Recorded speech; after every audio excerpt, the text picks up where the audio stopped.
Yeah, good evening from the studios of Radio FM 88 Australia in Brisbane. It's a welcome. We've had the humidity today, and we're now getting a bit of a breeze to come and suggest we've got a tropical storm coming through. All part and parcel of being live on radio. Our guest tonight from Australia, but it's actually in the early morning of the UK, and just before midday, in the Mediterranean, where our guest is coming from. Without further ado, I'm going to say hi, Priti Pauline, and you can welcome our guest. Hey, hello, and good morning and good evening. I love saying that. It's fantastic on this simulcast from the Northern Hemisphere and the Southern Hemisphere. It's beautiful.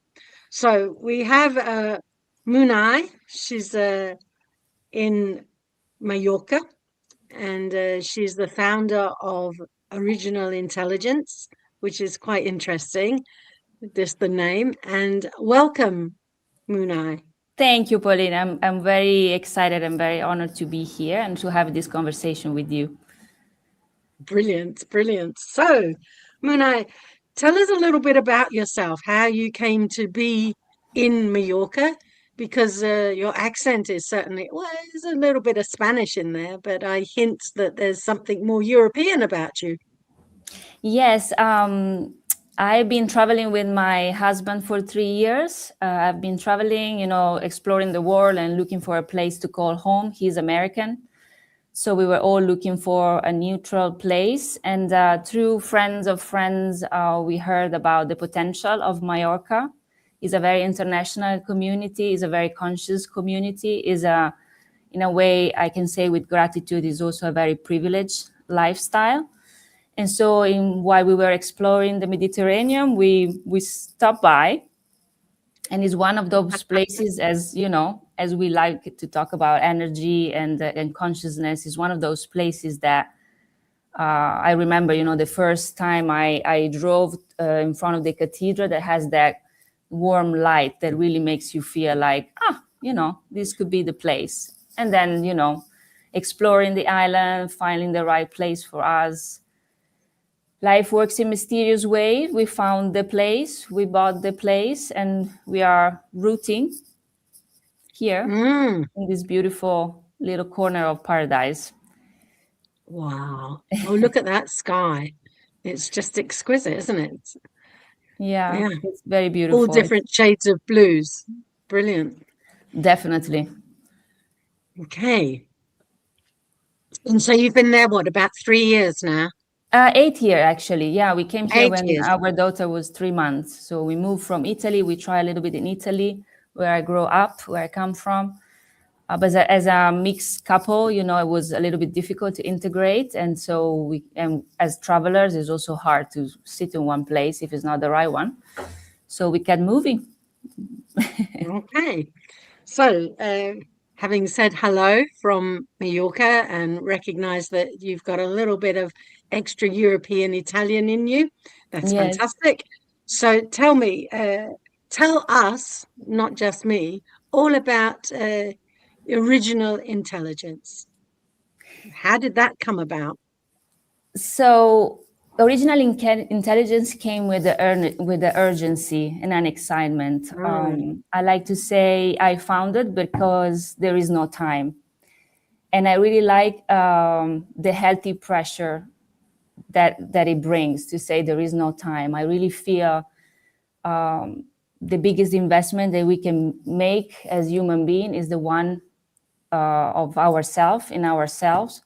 And so I was looking for a way to translate the work I do, but also what makes me passionate and what I feel is urgent in the world in a way that could match this modern time. We're in the time of AI, we're in the time where technology is it is woven in and is trying to really take many aspects of our life. And so I thought, why not call it Original Intelligence? Because why not create for myself a framework in which I can communicate what I think really matters? And for me, original contains 2 key words. One is origin and one is originality. And I think there are 2 elements that we as human beings can be forgetful about. We can forget how we are part of the ongoing, evolving, always regenerating origin of life. It should make us proud, but also humble, just by looking at how we are part of a system that really tries to keep evolving and growing, but also the originality of each of us. And I'm not talking about the uniqueness in the form of brilliancy, or I'm looking at the beauty of each individual as a unique creature, as a unique human being with a unique story, with a unique background that needs a lot of respect. So I really want to, what I care about is to make people realize how precious and how extraordinary and how important is their individual contribution. So for me, that's what intelligence, and it also put in question, this is why I like to have conversation like today, it put in question for me what we think intelligence really means. Yeah, good question. Yeah. So to you, what does intelligence really mean? You've asked the question, I put it back to you. It's brilliant. It's a great question.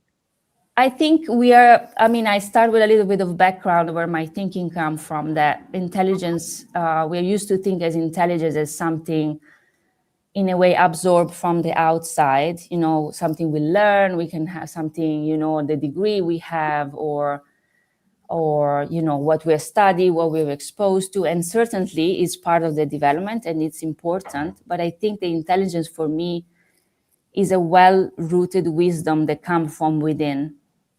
And I think it comes from within when it's rooted in trust.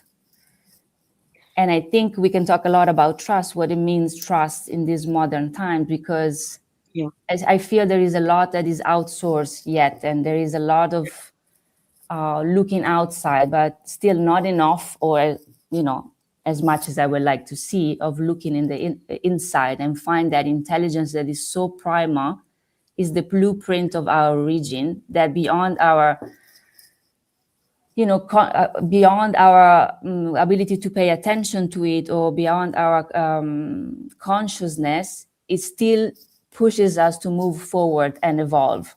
So it's beyond our control. But if we engage with it, that we can make it expand in an amazing way. And that's what keeps me really moving and pushing this project that I call Original Intelligence. Wow. I love that notion of primal intelligence. That speaks in a different way to original intelligence, because you're right, the original intelligence, I imagine, is a combination of that, what you call primal intelligence, and the, if you like, the academia, the other ways in which we can use our mind to learn things and to behave in certain ways, and to be able to mimic machines or build machines that mimic nature, some things along those lines. Would you? Yes, absolutely. I mean, the thing that, I can close my eyes and get in tears, because it's so simple and yet so sophisticated. And that's what makes life charming, the ability to experience, the ability to have the senses to interact with life and to really learn what it means, awareness. Because I feel in the spiritual world, there are a lot of words that I consider a little bit abuse.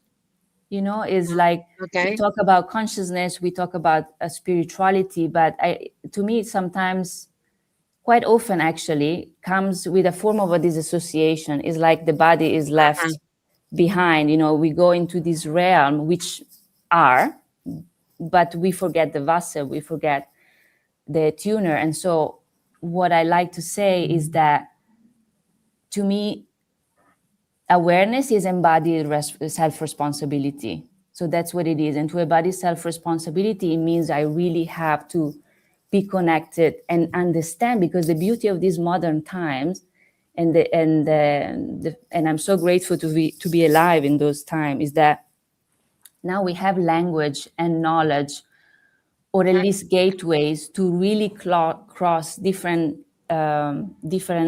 layers of ourselves and to really deconstruct and reconstruct what spirituality means. Because for me, it's just life, and is the body, is to understand that we are tuners, we are musical instrument that speaks the language of frequencies. And when you learn to re-tap into that primal language, then you understand a different way of relating that belongs to the absolute, for me, master teacher, which is nature. You know, nature knows how to relate silently. Nature knows where, you know, they don't have issues with identity. They don't have issue with personality. And so for me, it's the most extraordinary teacher. And it speaks the language of frequency. It's beyond words. It's beyond conversation. Is beyond everything. But also in the spiritual world is being confused with feelings. You know, Okay. there is a difference between, people often don't think about it. There is even a difference between feeling and emotions, but also there is a difference between feeling, emotion, and frequency. So it's a very, this is what passions me. Give me passion, that this sophisticated aspect of it. I think that's the intelligence, that there is an adaptability, there is a creativity, there is a force that goes beyond what we are ready for.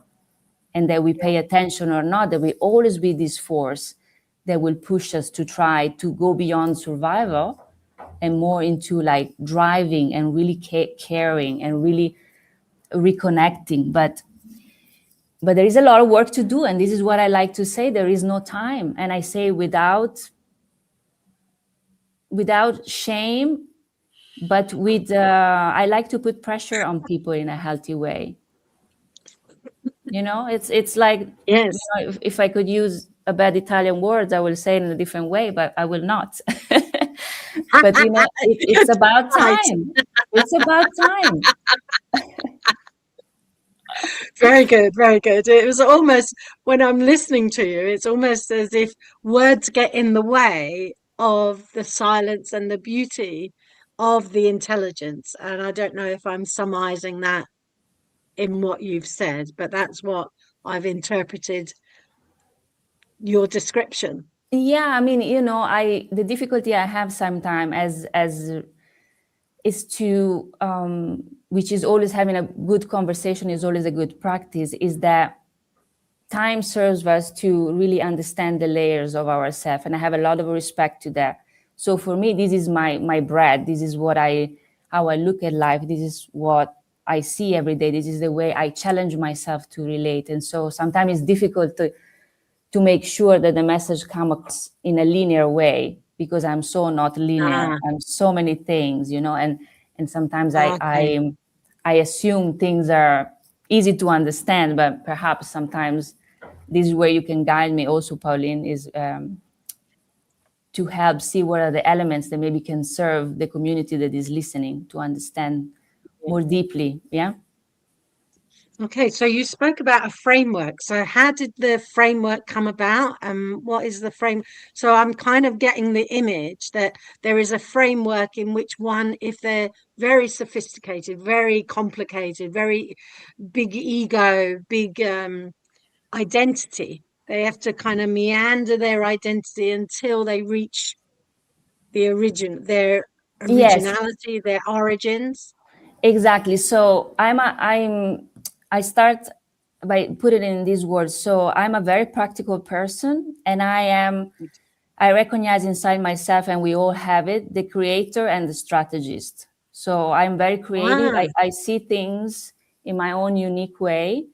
I relate to the field in my own unique way, but I'm also the strategist. So I need a frame. I need frame to contain my experience and to be able to serve people in a way that they can touch it at different levels. So one of the experience I have and I had was like to get to know myself at the cellular level. And this is not just abstraction. I have discovered, I have had the luck, I had the purpose to discover practices that allowed me to go inside myself. But when I go inside, not just go in the dark dimension of feelings, but go into a relatable inside, which is the anatomy of how we are from and I call myself, I am And I am the particle, I am the organ, and I am the organism. And so to learn to dive in and connect to these three different dimensions of ourselves. And to do so, I created a methodology that I call Cellular Response 4. And you will love this, because Cellular Response 4 comes from my understanding of self-responsibility. So when I look at self-responsibility in my journey of looking at my, the everyday things that I have to deal with to get better, I realized that self-responsibility is made of three beautiful English words. One is self, one is response, and one is ability. And so I'm like, nice. that's the secret is there. And so then I translate it. So the self-responsibility became the self, became the cell, the response stays the response, and the ability, I split it in four phases. So that's why Cellular Response 4. And those 4 phases. Okay. So you stop me when it's unclear. No, you keep going. This is good. So the 4 phases that I identify by observing myself at a cellular level are release, reinform, rejuvenate, and remembrance.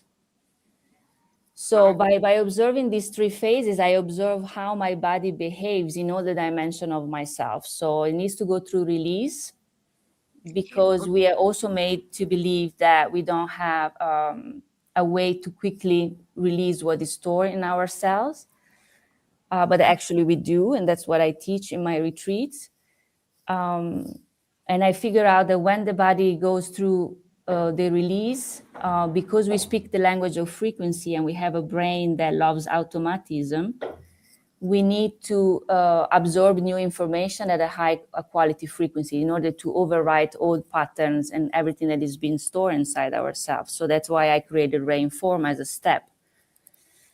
And then I realized, okay, when I release something that is really stored inside of me at the cellular level, and I can talk a little bit more about it later, then there is this empty space that suddenly my system is like, oh, wait a minute, everything, all the patterns, all the trauma, all the old belief system were what I know to be truth, what I could rely on. And so by releasing that, I created an empty space of possibility, but also a place of possible mistrust. That's why I believe in psychology, you always have to reinform a space that is being released. So with reinform, that's the second phase. That's what we do. I use different techniques, simple and more advanced, to help the person reinform the system. Then what happened? Third phase, because you have released what no longer serves you and you are informed with high frequency information, your system starts to rejuvenate.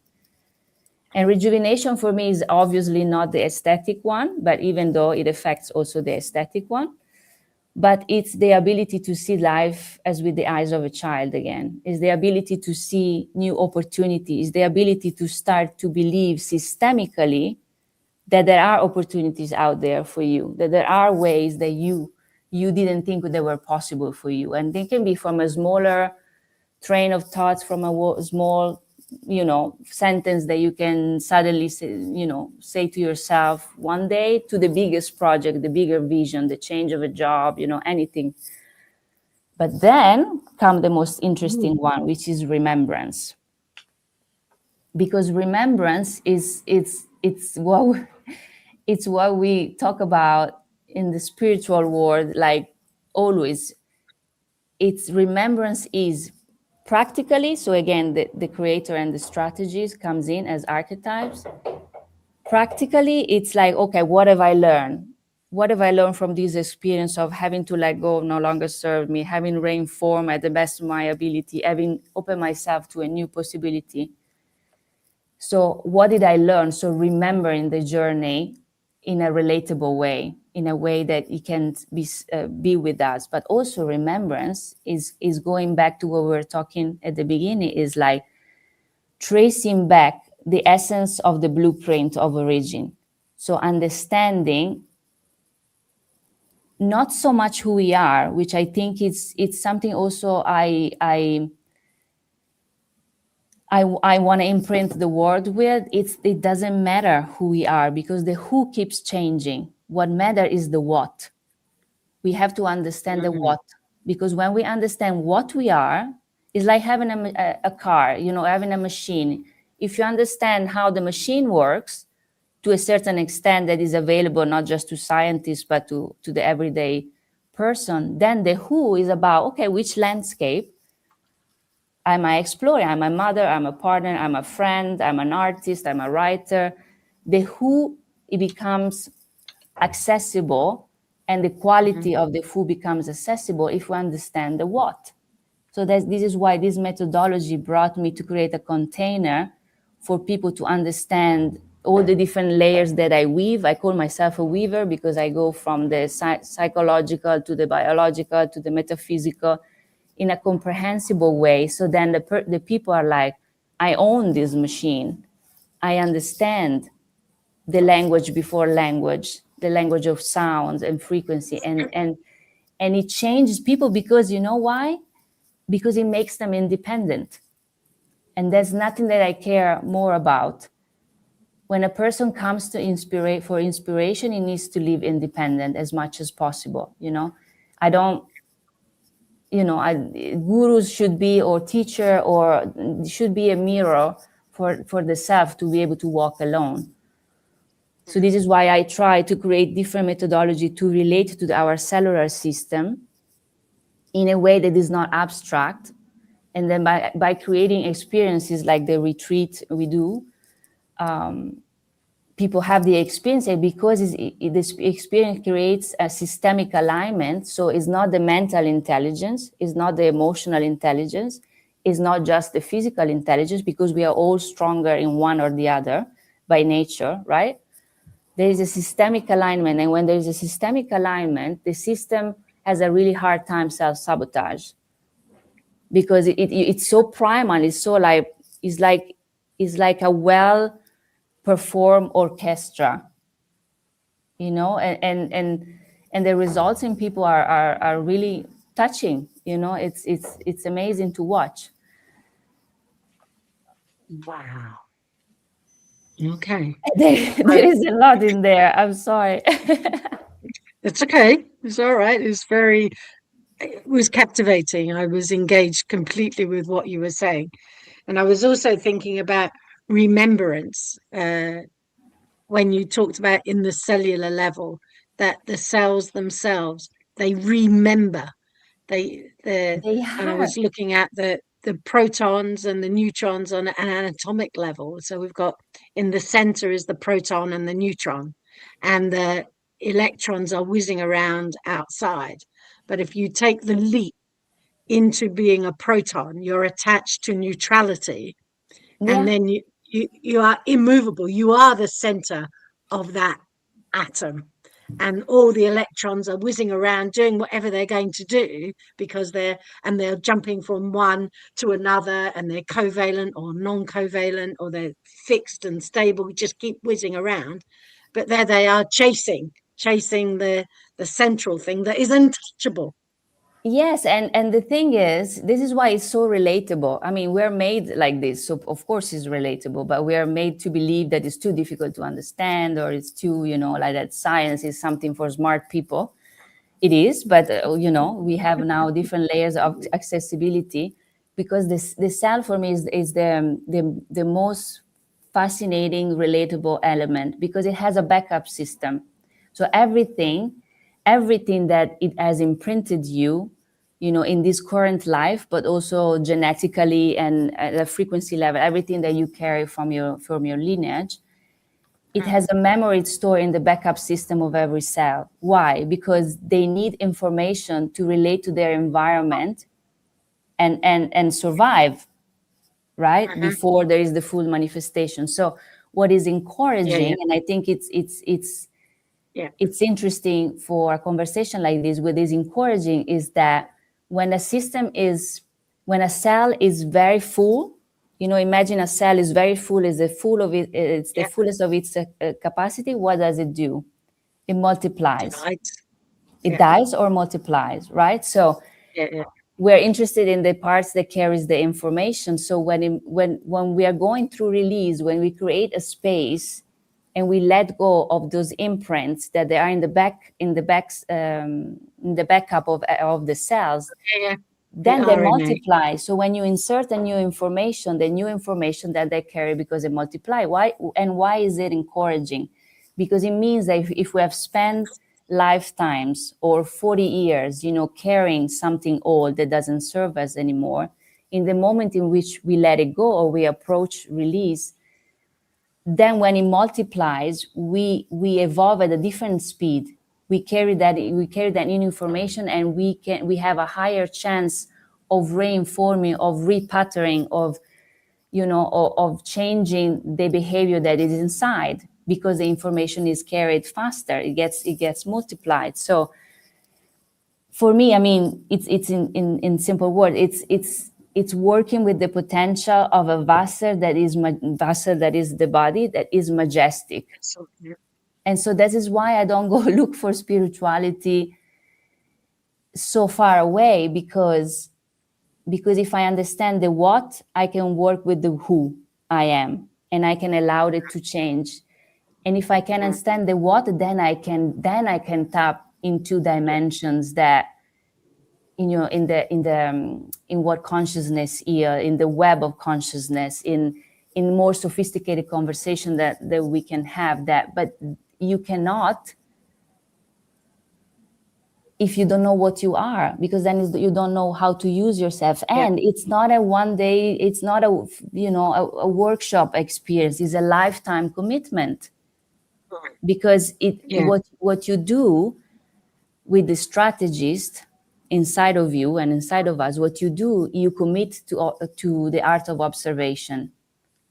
And when you learn to observe, then you learn that life is a beautiful mirror, and everything you attune to, it's the teacher. There is no need for idealizing a teacher. If you can learn from a teacher or from different insight and experience to really observe what is around me.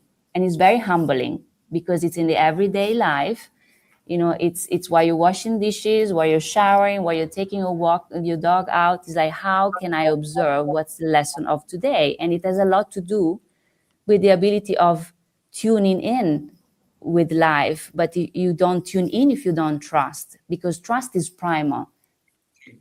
And everything, for me, I say there is no spiritual work without nutrition, for example. Because if my cells are in survival mode, imagine a cell is there and it keeps getting emotional information and biochemical information that they are not really serving her. She will contract by nature, because it's like, okay, this is what I got. I have to deal with what I have. And I don't know, out of the pattern that I've been living, if good substances are coming in. If good substances are not coming in, it's hard to let go of the stress, the tension, because the fundamental of your system is in stress. And this is why, circling back to what I said at the beginning, this is why I talk about spirituality as disassociation. Because we think sensitivity, we think that when we're spiritual, we're sensitive. But what I figured out on my skin, because I'm my own guinea pig, I'm always my own first experiment, is that it goes both two ways. Either is sensitivity or is toxicity. So you may mistake people that are very sensitive for people that have a high level of toxicity. So they can stay in the group room. They can, they're really, they feel everything. They can't stand in a room with, you know what I'm trying to describe, that they're with EMF or with very, like sensitive to everything, very emotional, or very, their heart seems always to pour out the pain of the world. And we acknowledge that. And because we're tuner, and because we speak the language of frequency and so resonance, I can feel as the pain of the world if there is a lot of pain inside of me, or if I have experienced a lot of pain inside of me. So it's always it's very humbling journey, and it's very earthy journey. It's about learning to take spirituality as wearing this suit that is our body. This is spirituality. It's not looking for the next mantra. You can sing the most ancient mantra of the or whatever. If your instrument, which is yourself as a tuner, is intoxicated, it's low quality material because you have eaten not good, you have not exercised, you have not take care of yourself, then the instrument will be always with the string that is not doing very good, so Not tuned in and you're out not of tuned tune in. violin. So we can sing mantra in circle for ages, but it's the quality of that singing, of that attunement that makes the difference. So it's paradoxical, because it's like, and this is why I call my work original intelligence and not like some other things, because it is about our origin and originality, and it is about what we believe intelligence is. It's always it's almost never the tool, is the user. Even in a relationship with the AI, yes, it's terrifying. Yes, it's changing. And what can I do? I always ask myself, I can be the victim and perpetrator for forever, but what can I do so I can empower my origin and originality? And it's not being naive and denied AI. It's about investing in the most brilliant things that we have, which is our body.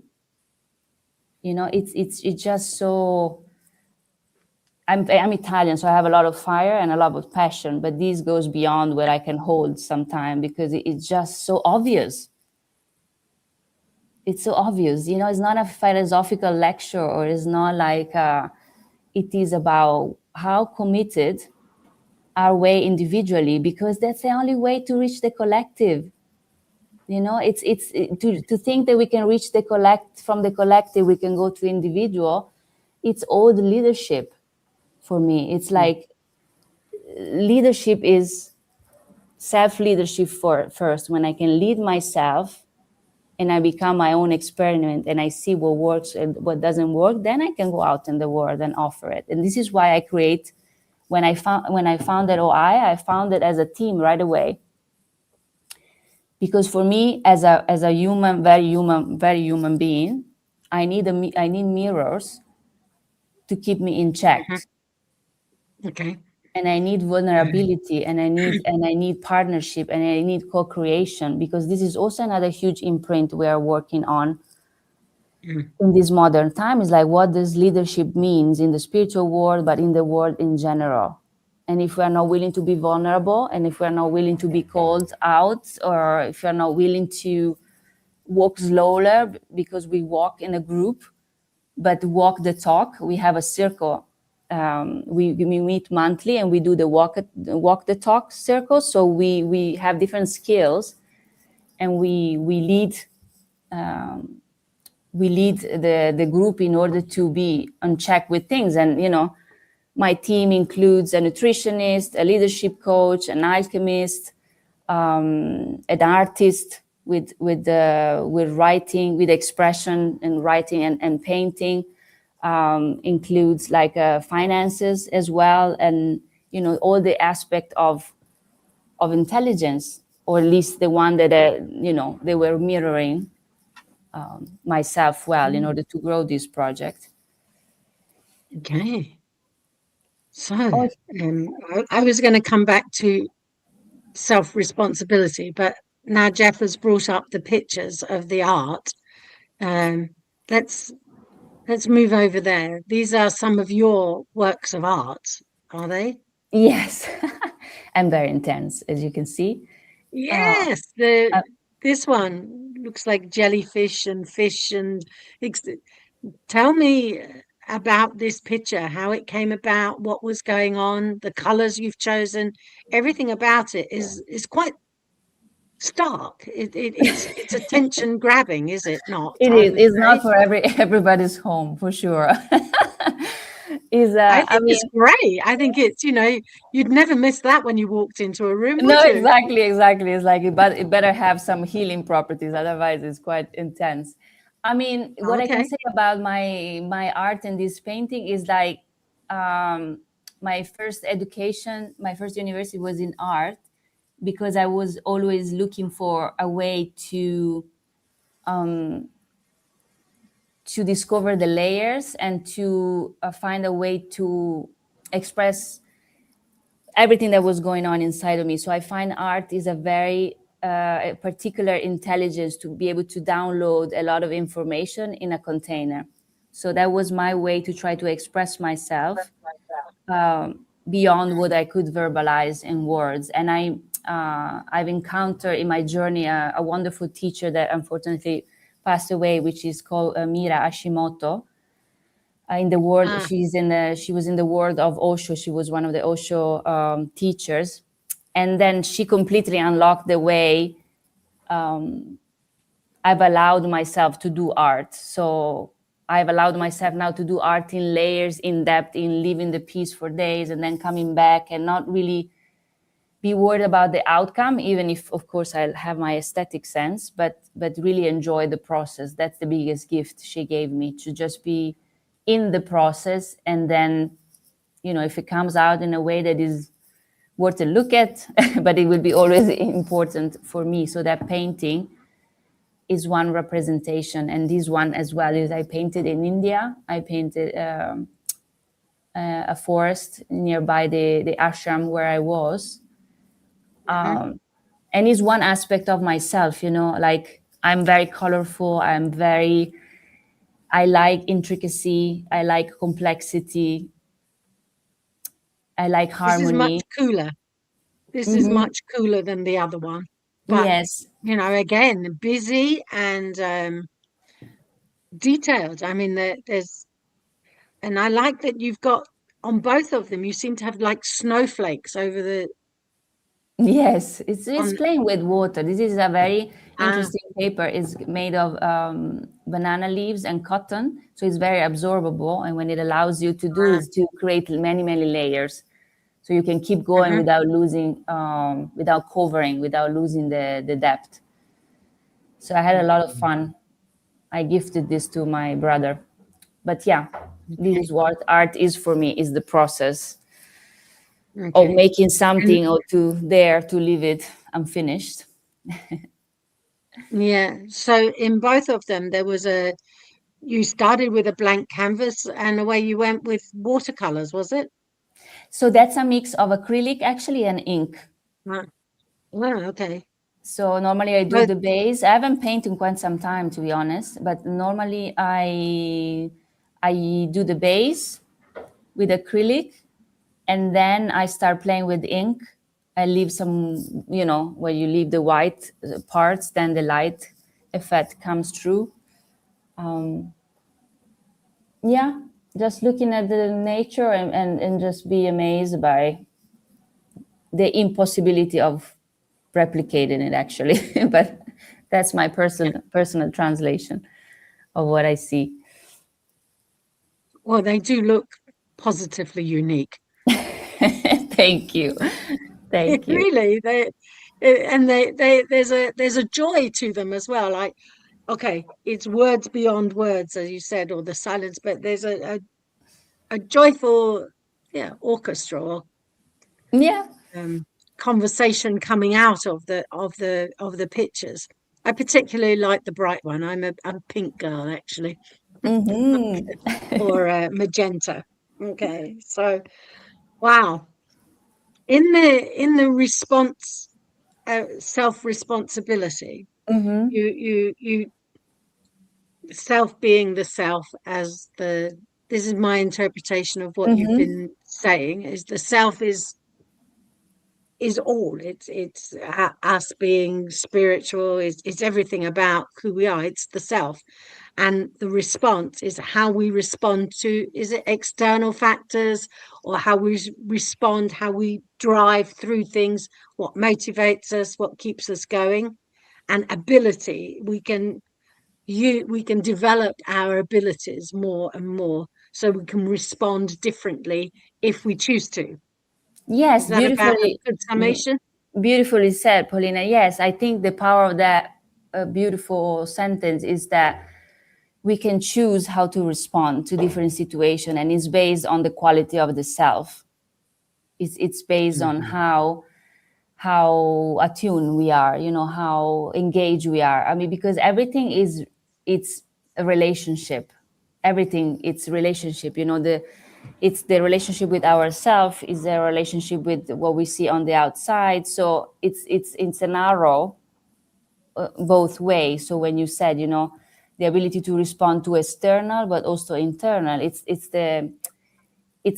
this beautiful infinite movement that, you know, what comes in comes out, and the journey is about how to learn to relate to the inside and the outside. So there's so many things to explore, you know, what we believe boundaries are, or so many aspects that can help us improve the self to be able to respond then differently. Yeah.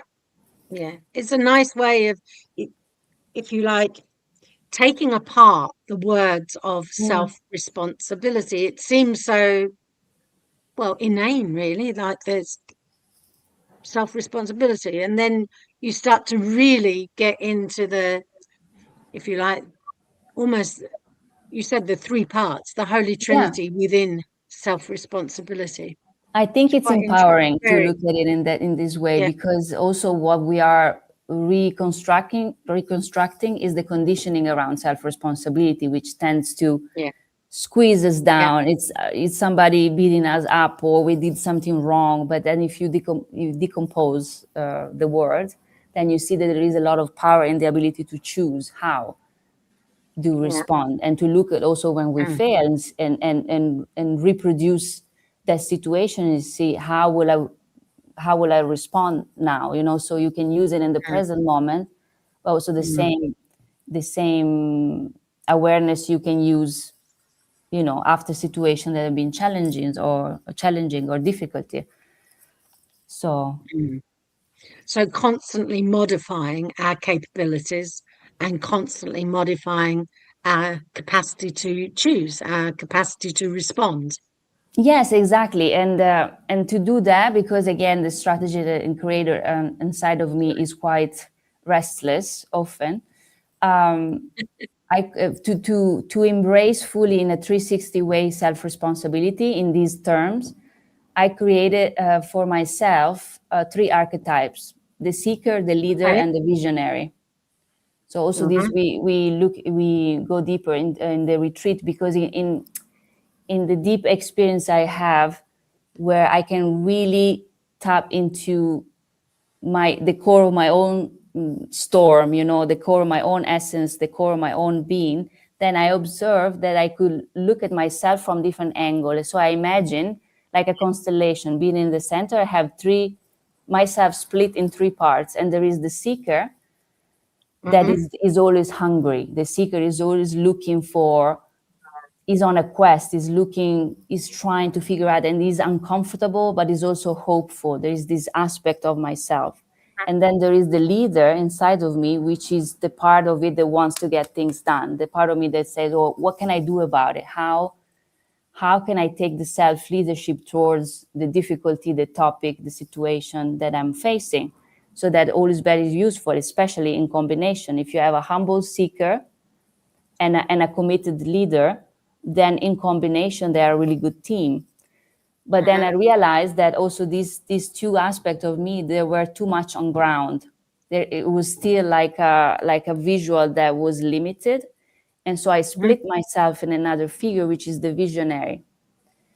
And the visionary is also something that I like to reconstruct, because the visionary is not necessarily the aspect of ourselves that has a big vision, a big project, a big, you know, dream. The visionary is the ego for me. It's that aspect of ourselves that can fly above 360. Like imagine I'm the prey in the middle, and I can fly above 360, and I can observe my topic and myself from that view, because we always need to change perspective when we are, especially in difficulty. You know, we need to be able to zoom out and observe what's really the situation here. What am I missing to the extent that is possible? And also, it's a different dimension of resources when you elevate yourself and you zoom out. So, and they make a very good team, because then when I have to take self-responsibility specifically for something, I mean, I try as much as I can to have it embedded in every moment of my life, but still failing sometimes. But when I really pay attention to a situation, then I always go to them. It's like, what is my seeker telling me about myself? What is he hungry for? What is he, you know, what is he recycling? It's very organic also. What is still in there that is not just psychological, you know, all the aspect of me. What is in myself? Did I not nourish myself well today? Did I not hydrate myself? Did I not have the conversation that was important to have? So it's very like everyday life. It's And like then, an inner curiosity. yeah, Or an inner scientist that's just trying to unravel the project of today. Exactly. Is the experiment, yeah. It can be your inner scientist, your inner philosopher, your inner detective. You know, what is it that happened? Yeah. And then it's a team player, you know, which is this also the humbling part. So because also in spirituality and self-development is also very common and possible to get lost in the seeker, yeah, and not integrate and not really take the time, which is not as often as we imagine it in our mind, to really integrate something that we understand. So teaming up with the leader, teaming up then with the leader inside of us, give us that fire, give us that commitment. And the leaders needs other people to be inspired of, you know, like what does she or he do better? How? Let me ask, you know, just find a way to relate. And again, back to the visionary, which is the one that holds it all and is like, okay, I am all of these things. And then you see how, as a practice, the identity dissolves, because you're not just one thing, you are so many things, you know, and growth is not linear. It's spiralic, it's cyclical. So we need to have the patience to accompany all these aspects of ourselves in a dance that hopefully it will get more and more harmonious with time, you know, and commitment. Wow. I love the way that you put those three together. That, again, I like the usage of the Holy Trinity, because that's what it is, you know, the seeker, that insatiable appetite to understand, to find out, to go out into the world, to explore and ask ourselves questions. You know, if you like, a free thinker that is freewheeling, brainstorming, doing all of those things together. Yes. And then the leader that says, okay, that was very interesting. Now let's not get lost in all of that. Let's take what you've done, a little bit of time, bit of patience, and it's like a mother that's nurturing that curiosity. That's how I'm interpreting things. Yeah, exactly. Each of us has their own version of this Trinity. You know, it's just this is what associated with me, but it's very possible that you call it different ways. Yeah. Yeah.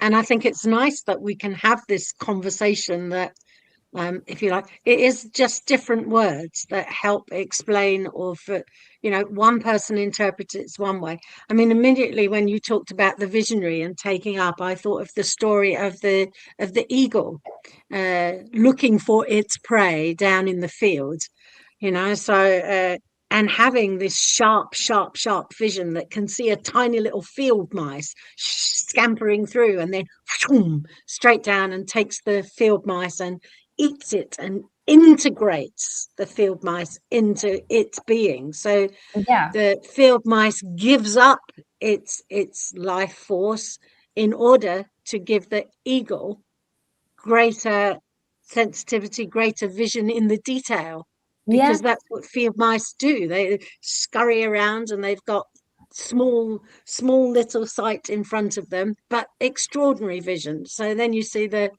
visionary, the eagle visionary, that and Yes, and I agree, and I think you share it. you describe it beautifully, and I think I'll add to that that what's important, because it's what I help people focus on, and is that when you observe the ego needs to learn to land and to take off.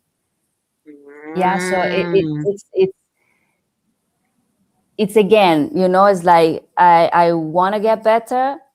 You need to be able to walk, you need to be able to fly, you need to be able to land, and you need to be able to take off. So a lot of the skills of the ego that allows her to have the beautiful vision that you describe is the fact that she master also how to land and how to take off. So it's the journey of all the aspect of an experience, and to not Yeah. diminish or forget that the journey it requires patience and commitment, along with the excitement and the creativity. Wow. And when's your next workshop? When's your next retreat? Who Our wouldn't next want to be retreat there? in April here in Mallorca. It's 5 days. So as you see on the website, we describe the experience, the highlights of the experience, and then there are 4 phases. As we are developing the community around it, we are growing and be able to have all the phases available. Now we offer release and reinform. It's 5 days, just 8 participants, because we start with nutrition. So it's really like going in, going no place to hide, going in, and it takes time. So to be able to tailor also the support for the participants. Well, nutrition is a little bit of something that I like to talk about a lot. I'm a bit of a foodie, and I certainly like I like what I've been doing for the last 20 years or more, which is a natural life system that is, if you like, it starts with how do we feed ourselves? And what you've been talking about is an awful lot of different layers of how we feed ourselves, where the Yes. curiosity comes from, where we remember things, we look from a different perspective, and we can broaden our horizons. So some of them are all non-physical activities, and the physically, what do we feed ourselves with? So without wanting to have you do the retreat in 20 minutes, but how do you approach the nutrition, the physical side of it? So I approach it. I mean, I have a passion about it, and I also I team up with this friend of mine, a nutritionist, because she's the expert. That's where I like to share leadership. And what we do is, well, let me say it this way: the macro level is that there is no one diet, there is not one approach, and as people that are on the spiritual journey know, we know that is about, again, attuning to ourselves, to be able to recognize in more and more detail what we need and what we don't need. And this is harder work than just saying I'm vegetarian. It's not just that. It's about how do I daily make the effort to tune in to myself, so then I don't just stuff in calorie or what I think is good, but I really recognize what my body needs. And that's also until it becomes automatic, and then it's less effort. So on the macro level, what we try to do is to support the nutritional work by having people to attune that sensitivity. So more and more sensitivity. And then what we do is we do detoxes. So we work on we do a liver detox, for example, on release, because I've experimented in different way that as we work on the psychological, the cellular storage that in our system, the things that we want to let go, if the body is not in support of that, it's like we're doing release and reinform at the same time, because people come with a different background. And so we try to create space for the different layer of the cell and the self to be able to evaporate, to come out, to show themselves. Because again, if the cells are in tension, then it's harder to work on the psychological level, because it seems easy, but it stays less. That's my experience. It stays less systemically. So that's my approach, is about how to educate people towards, and with the help of Melania Gil de Sagrado, which is a nutritionist and detox expert, how to help people in a not overwhelming way, in a doable way, in a result-based way, to fall in love with themselves again, because we have to eat, and it can be done with pleasure, but it can be done also with wisdom. And you know, and many people don't know that a lot of vegetables are carbs, for example, and we think we're eating fibers, but the majority is carbs. So they think because they're vegetarians, they're eating good, but the body needs, as Melania will say, the trilogy of fat, fiber, proteins. So there are things that are doable for people, and we try to accompany them in achieving their results, you know, and attune themselves as much as they can, and make it a daily practice, make it a daily commitment. So that's my relationship with food, and we're always experimenting, but Melania is the source of knowledge for this part of the journey, and I learn a lot from her every day. Good. And the notion then of toxicity versus sensitivity, could you just elaborate a little bit more on that I picked up in the conversation we've had previously? Yes, I think what I realized in moment where I felt very sensitive, and I thought, you know, I'm too sensitive because, you know, the ego comes in because I understand this or I see that. I had really to dismantle that belief by really looking at myself at the cellular level and see that sensitivity was actually a toxicity accumulated in my body out of the lack of self-care in different layers of dimension. It could have been the nutritional part, the relational part. There were different aspects that made my system accumulate toxins from other food or other how I was feeling, and store it in my system as a security blanket. And so then when you are so protected, and everything bothers you or disturbs you, and it can be often, I work with different people that, you know, thought, oh, you know, I'm too sensitive and I can't stay with people. I feel this, I feel the field, I feel that. And yes, for sure there is a predisposition of feeling things in a certain way, but 99% of the time there is also a disassociation from the body, translated into like I'm a very sensitive person as a quality, not as something to go look deeply. So that's why I say, you know, when we are really sensitive to something in different degrees, it's always good to do a check-in and say, okay, am I really sensitive because I'm sensing something, and that's my abilities, my structure, or I'm really sensitive because I miss something or I accumulate something so much that another part of me had to overstretch. You know, it's like kids that, you know, an example would be like a child that is traumatized, you know, often children that have been deeply traumatized, they have a higher sensitivity to their ecosystem, and often is because they have a toxicity, which is not labeling somebody bad, is by they haven't maybe learned yet or had the environment yet to have the tools to let go and reappropriate and reappropriate the light, you know, inside themselves. So I think it's something interesting that we all in different measures experience in our life, and it takes us back to self-responsibility.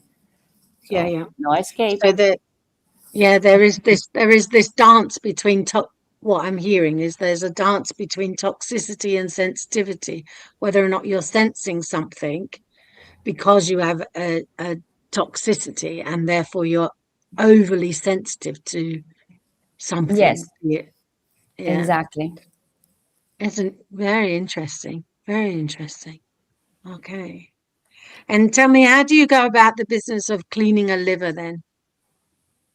How do we do it? Yeah. We do it through, so there are so many different techniques, and what's appropriate for the retreat that we have is to do it through a specific built like a protocol 2 weeks before. So we give participant 2 weeks before preparation, where the food that is being chosen, it's in support of the liver and the kidney and the organ that they're about to have the detox. And then during the retreat, we do a juicing, mostly juicing, with specific, again, combination of food there that they allow that to happen, complemented by supplements and all diversification of supplements that are needed to support the system. And a lot of hydration, a lot of hydration, and often a lot of headaches come up and a lot of different things depending on the people ground where they come with. We let go of coffee and sugar and spices, also because in the retreat I work, one of the tools is psilocybin. I work with psilocybin, psilocybin from commonly known for magic mushroom. So it's one of the tools. So all these is in support of also an organ that works a lot with the use of psilocybin. So it's all kind of tailored to support the organism to have a complete experience. Okay. So you don't just turn up. There's a little bit of preparation, at least 2 weeks beforehand. Yes, and where then people are already engaging, and if you like, pulling together the various energies that are going to come together when you actually all meet on the retreat. Yes. So I'm assuming there's about 10 of you there, 8 participants and 2, maybe 3, 4. We are 5 actually. We are 5 facilitators. 5. It's really like a super tune in room. Yeah, because we need different expertise. It's almost like a 101. So 13 people. 8. Wow, what a magic number. Yeah, tomorrow's Friday the 13th. Oh, yeah. It is. Yes. And we have another Friday the 13th, 4 weeks straight away after it. So 2 Friday the 13th, one in February, one in March. Oh, wow. And interestingly, you talked an awful lot about letting go of things, the releasing of it. And of course, at this time of the year, we're approaching the beginning of the Chinese New Year. We're moving from the year of the snake, which is all about letting go of the outer coating of ourselves. And as the snake sheds its old coat, coming into the new, and then we're leaping off into the fire horse. There's something, we're just getting to the end of that at the moment, not only astrologically, but in the Chinese 5 elements as well.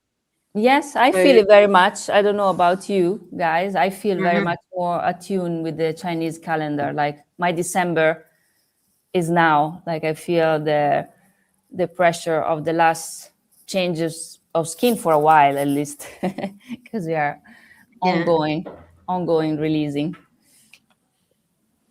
Yeah. So it's perfectly timed that you would come and talk to us about what you do with the original intelligence to bring us back to the original intelligence. And the snake is the symbol of intelligence. It is. It's true. I have a big painting and actually it's not a painting, it's a weaving, I don't know how you will say that in English. Anyway, it's a cloth woven by the Shipibo tribe of the Peruvian Amazon. So I have it in my studio where I work, and it's a good reminder of that, of the power of the snake. So and also even in the Bible, the snake is the symbol of the divine feminine that weaves her way and is very, very smart in order to get the children to eat from the fruit of the fruit of knowledge of good and evil. Yeah, and of that's course true. they were obeying God, because God said, don't touch that, don't do it. Along comes the snake. Why doesn't God want you to eat the fruit? Little Temptation. perhaps you might like to be like God, just a little bit. And there comes the seeker, the curiosity. Never thought of it that way. Exactly. We better learn to dance with this amazing Yes. life and all the paradox as soon as possible. Right. And Jeff, you want to say? Ask her something? Karen. Okay. So I wanted to. What do you charge for one of your workshops? What do I charge? It's we charge 1,800 for 5 days, full everything, full accommodation, and in a beautiful, humble location that it's very precious to us. And come in one way, come out another. That's euros, isn't it? Yes. Euro. Okay. Not so bad. So. 200 Australian. Okay, cool. Is there any question that Priti hasn't asked you that you need to bring to our attention before you go? Questions. Let me think. I mean, no, I think She dug down, gone down, and got all the info. Yeah, whenever. I mean, I can just say just in support of everything that I'm trying to manifest, that I have a book coming out soon, so I will let you know. It's not on the website yet, but I wrote a couple of books and they're online, and different tools that if people feel following me, they will appear and they will be available for them to have support in this journey through my own translation of what life is about. But I'm very grateful for the conversation, very grateful for the opportunity. Yeah. Well, I must say I'm loving listening to your idea of self, for instance, that we are the divine within ourselves. We have everything within us that we need. There's no non-necessary. And to get back, I love the interpretation of original. Our uniqueness, our something beyond words, something that is language before language, I think is how you put it. And there's so much to be said. There's so much to be said. About language before language, but it's not to be said. It's so amazing, and and the more we attune to it, the more obvious it becomes, and there is no way back, because it's just what it is. It's just so primal to be able to see things this way. I feel extremely grateful. It's extremely liberating. It is, and it's extremely challenging, because then again, it's like the commitment, the walking the talk, the strategies needs to come in big time to make us last in the journey, and not just being talking about it. So that if you like, that commitment to walking the talk, say what you do what you say, mind and body unified. Is this what we're talking about? Yes, and we're talking about a specific way to look at life, and a specific way to really relate to the others, not from a place of knowledge, but from a place of not knowing. So the other can be a source also of inspiration for us to, to dive deep together, also in the collective, to really understand what we're here for, why. Otherwise it's all very, very mental, but it doesn't move as fast as when it's attunement. Yeah, I love that. From looking not from a place of knowledge, but from a place of not knowing. It's the most expansive place to ask questions from, to seek. Yes, I mean, and again, it's humbling. We need to be humbled down, because we are very egotistical people. We can think we have all figured it out, And maybe we have Yeah. a tiny piece of the puzzle, but let's the wow still be in the field. Let's the unknown, and let's just be, let ourselves be surprised and keep learning, because that's how we can help each other. If we think we have figured it out, it's going to be another recycling mechanism of who knows more. And instead, we're all in the same boat. So big fan. I'm a big fan of co-creation.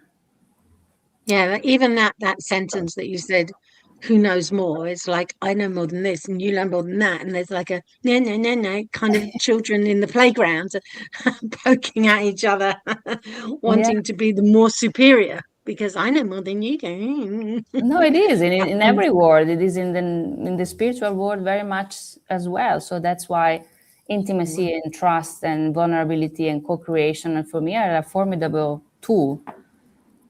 Yeah. Oh, Well, that's one of the biggest takeaways for me, is seek from a place of not knowing. I mean, it sounds so simple. It sounds so obvious, but I just wrote an article on Substack. I just take 1 more minute of your time. It's gonna come out next week. I just started the platform. The first one was There Is No Time, and this one is like, I know what I know and I know nothing. It is so true for all of us in many ways. All right. Well, thank you. Thank you. I would look forward to reading that article. Thank you. It's been very exciting and very heartwarming. Thank you for welcoming me with everything. Thank you. All right. Love your work. Thank you very much. Bye.